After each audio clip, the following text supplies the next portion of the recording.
Muy buenos días, alumnos de segundo medio. La clase de física de hoy la vamos a destinar al estudio de una nueva unidad. En esta unidad vamos a aprender qué es una fuerza. Para eso vamos a utilizar la siguiente pregunta guía. ¿Cómo las fuerzas están presentes en nuestro entorno?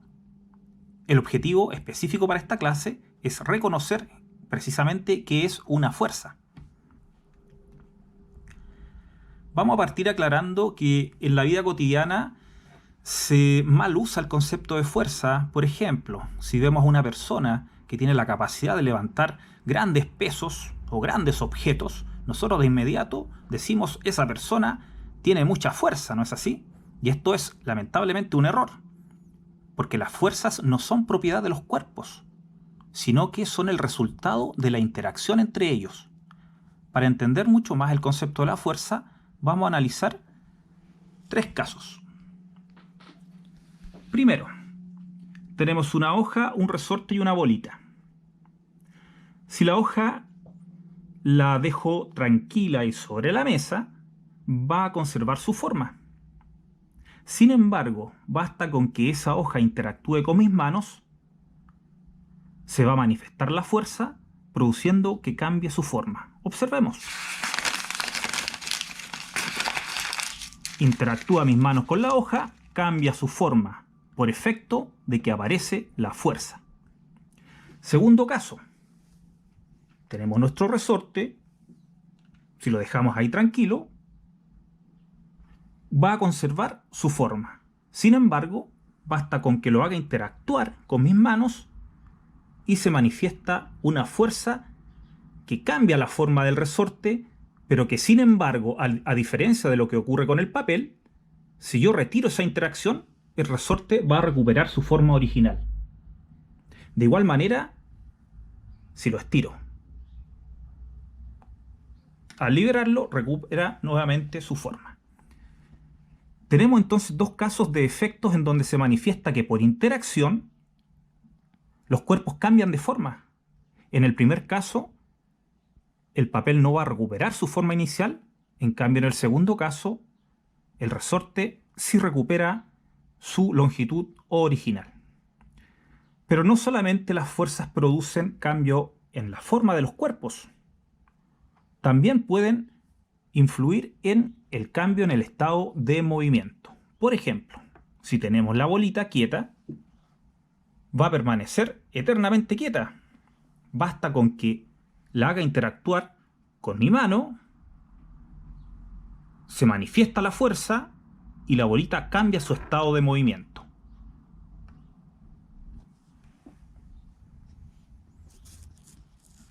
Resumiendo, las fuerzas se producen netamente por la interacción entre los cuerpos. En los ejemplos que vimos, la interacción se produce entre la mano, el papel, entre la mano, el resorte y entre la mano y la bolita. En el primer caso, la deformación era permanente. Su nombre específico es deformación plástica. En el segundo caso, la deformación no es permanente porque el resorte recupera su forma. El nombre específico de estos casos es deformación elástica. Y en el tercer caso, no hay deformación del cuerpo. Lo único que podemos observar es que cambia su estado de movimiento. Cualquiera sea el efecto que produzca, la fuerza siempre va a ser el resultado de la interacción entre cuerpos. Como lo mencionábamos anteriormente, la interacción entre la mano y el objeto. A tener en consideración entonces, estimados alumnos, la fuerza no le pertenece ni al papel, ni al resorte, ni a la bolita, sino que se manifiesta cuando estos cuerpos interactúan, en este caso, con mi mano. Veamos las características de una fuerza. La primera característica a considerar en el estudio de las fuerzas es el punto de aplicación. El punto de aplicación es tremendamente importante para analizar los efectos producidos por una fuerza. Estos efectos pueden ser de diferente tipo. Analicémoslo.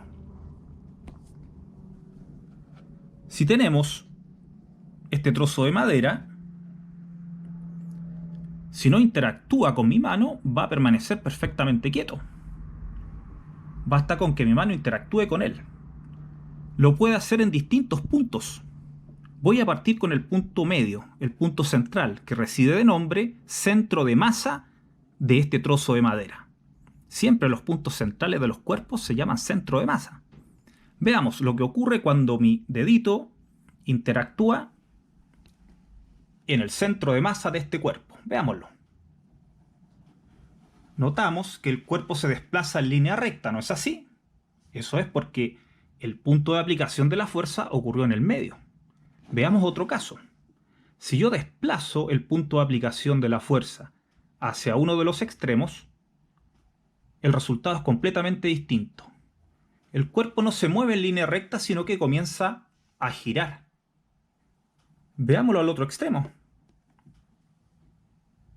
Ocurre el mismo efecto.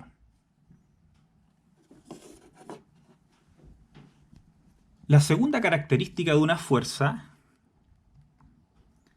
es que en el análisis de ellas podemos decir que son magnitudes de tipo vectorial.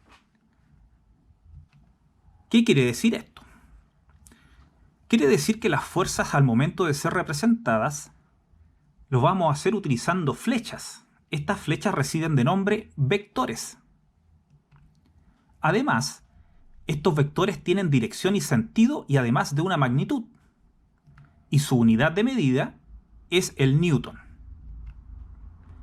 Para poder comprender mejor el hecho de que las fuerzas son magnitudes vectoriales, lo vamos a analizar en una diapositiva independiente. Veamos estos dos casos.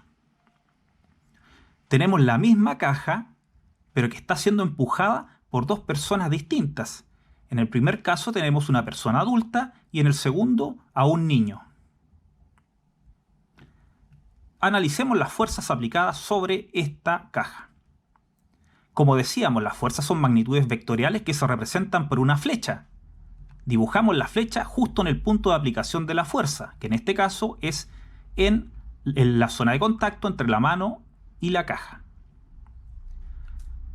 Para el niño hacemos lo mismo, representamos la flecha, pero como es lógico, el niño al ser más pequeño, su fuerza aplicada sobre la caja va a ser menor.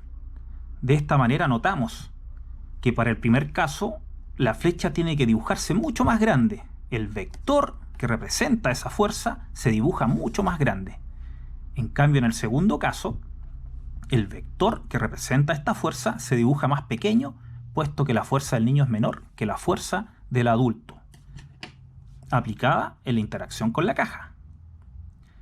Lo segundo a considerar es que las magnitudes fuerzas tienen valores. Por ejemplo, si esta persona está aplicando una fuerza con una magnitud 10, a ese 10 yo le debo indicar una unidad de medida, que en el caso de las fuerzas es el newton y se representa por la letra N.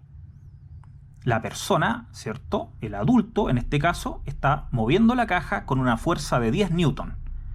Chiquillos, siempre las magnitudes, los valores de fuerza se acompañan de una letra N que representa a la unidad de medida de fuerza, al newton.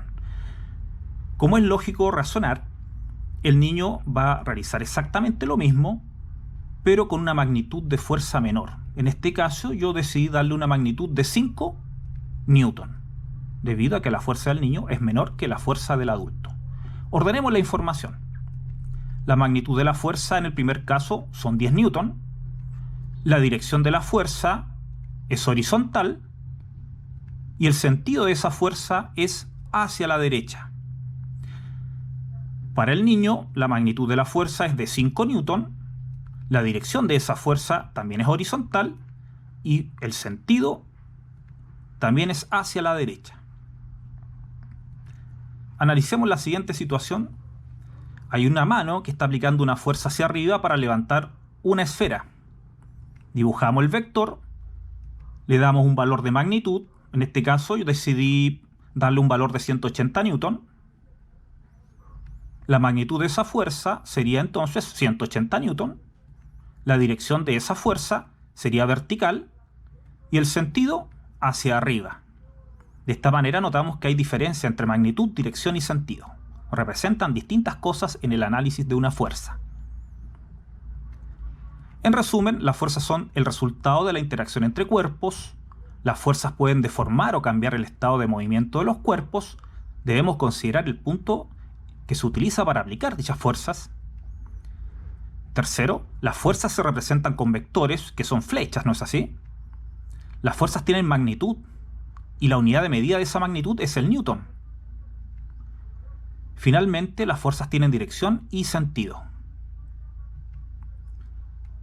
Les voy a dar una actividad, estimados alumnos. Se nos da una imagen. En esta imagen se observa que hay un grupo de niños aplicando una fuerza al interactuar con una cuerda. Analice esta situación y a continuación responda a las siguientes preguntas. Primero, invente un nombre para la fuerza que se observa en la figura. Fundamente su elección del nombre. Segundo, ¿qué debemos hacer para que las fuerzas se igualen a ambos lados? Fundamente. Tercero, ¿cómo prepararías una disolución que lograra anular la fuerza de la imagen?